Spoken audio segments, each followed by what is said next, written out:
আসসালামু আলাইকুম। সুপ্রিয় শিক্ষার্থীরা, তোমরা সবাই কেমন আছো? আশা করি সবাই অনেক অনেক ভালো আছো।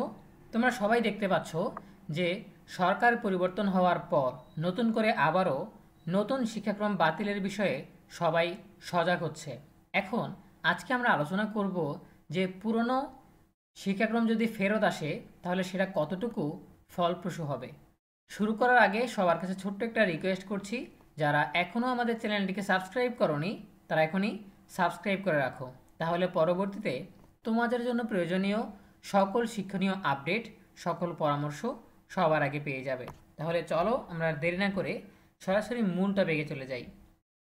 একজন প্রাথমিক বিদ্যালয়ের শিক্ষক স্কুলের ক্লাসরুমে বসে 1990-এর দশকের শিক্ষাকালকে স্মরণ করছিলেন। তিনি ভাবছিলেন কেমন ছিল সেই সময়ের শিক্ষা, যখন শিক্ষার্থীদের মধ্যে গভীর দেশপ্রেম, নৈতিকতা এবং সাংস্কৃতিক মূল্যবোধ ছিল। তখনকার কারিকুলাম শিক্ষার্থীদের মানসিক ও নৈতিক ভিত্তি মজবুত করত, যা তাদের জীবনের বিভিন্ন ক্ষেত্রে সাফল্য অর্জনে সহায়ক ছিল। বর্তমান শিক্ষা ব্যবস্থা নিয়ে সেই শিক্ষকের চিন্তাধারা এবং বিশ্লেষণ আমাদেরকে পূর্বের কারিকুলাম পুনরায় ফিরে আনার প্রয়োজনীয়তা সম্পর্কে চিন্তা করতে উদ্বুদ্ধ করে। আধুনিক সময়ের পরিবর্তিত প্রেক্ষাপটে আমরা কি পূর্বের সেই মূল্যবান কারিকুলাম থেকে কিছু শিখতে পারি না? কী ছিল সেই কারিকুলামের বিশেষ দিক যা শিক্ষার্থীদের জীবনকে সমৃদ্ধ করত? প্রথমত, পূর্বের কারিকুলাম ভিত্তি মজবুত করার উপর জোর দিত।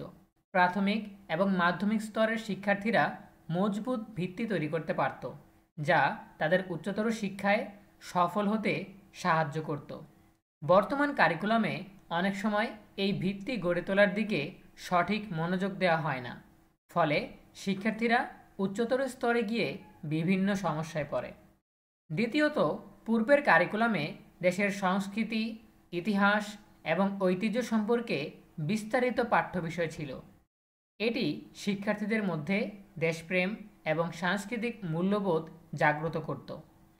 বর্তমান কারিকুলামে অনেক সময় এই বিষয়গুলো কম গুরুত্ব পায়, ফলে শিক্ষার্থীরা নিজেদের ইতিহাস এবং সংস্কৃতি সম্পর্কে সঠিক জ্ঞান অর্জন করতে পারে না।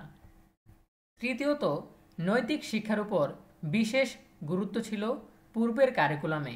এতে শিক্ষার্থীদের মধ্যে নৈতিকতা, সততা এবং সঠিক আচরণের বিকাশ হতো।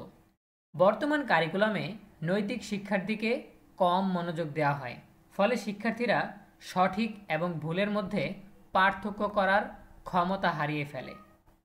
চতুর্থত, পূর্বের কারিকুলামে বিভিন্ন বিষয়ে বিস্তৃত পরিধির পাঠ্য বিষয় অন্তর্ভুক্ত ছিল, যা শিক্ষার্থীদের জ্ঞান ভাণ্ডারকে সমৃদ্ধ করত। বর্তমানে শিক্ষার্থীরা মোবাইল এবং ইন্টারনেটের প্রতি আকৃষ্ট হয়ে পড়েছে, যার ফলে তারা পড়াশোনার প্রতি মনোযোগ হারাচ্ছে। মনীষী আলবার্ট আইনস্টাইন বলেছিলেন, শিক্ষা হলো যা স্কুলে শেখার পরও থেকে যায়। কিন্তু বর্তমান সময়ে শিক্ষার্থীরা স্কুলের পড়াশোনার চেয়ে মোবাইল গেম এবং সোশ্যাল মিডিয়ায় সময় বেশি ব্যয় করছেন।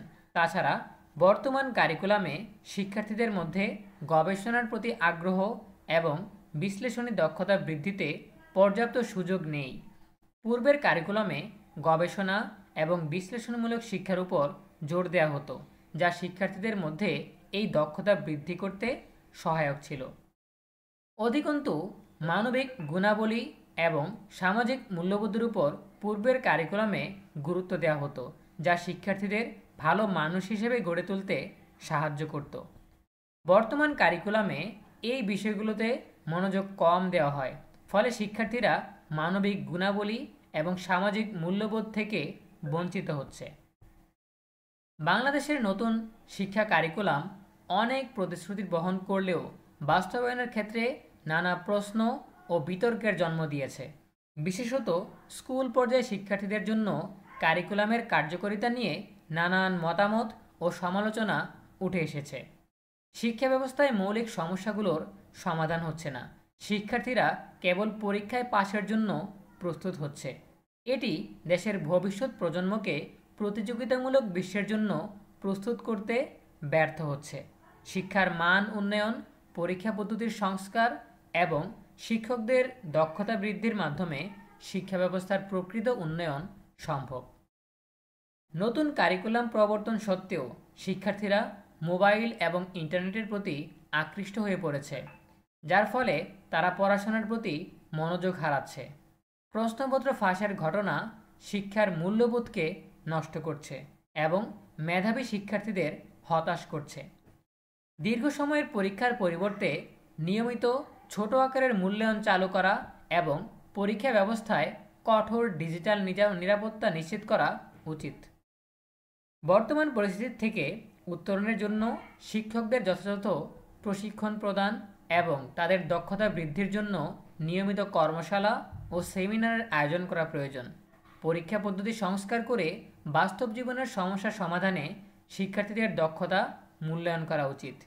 এই সমস্যার সমাধান না করা হলে ভবিষ্যৎ প্রজন্মের উপর মারাত্মক প্রভাব পড়বে।